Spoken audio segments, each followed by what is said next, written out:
Наследихте апартамент, но другият наследник живее в него и отказва да се разберете. Много често в практиката ми се среща следната ситуация. Двама наследници получават апартамент от своите родители, в жилището остава да живее само единият от тях, а другият няма реална възможност да ползва имота и да упражнява правата си на съсобственик.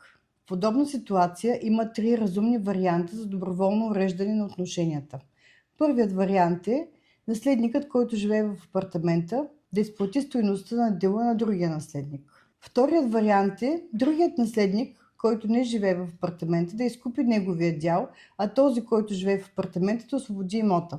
И третият вариант е апартаментът да бъде продаден и получената сума да бъде разделена между съсобствениците съгласно техните дялове. Когато обаче единият наследник отказва разговор и не желае доброволно уреждане на ситуацията, единственият правен механизъм остава съдебната делба. Това е законният начин съсобствеността да бъде окончателно прекратена. За повече информация последвайте ни в нашите социални канали или си запазете час за консултация през нашия уебсайт.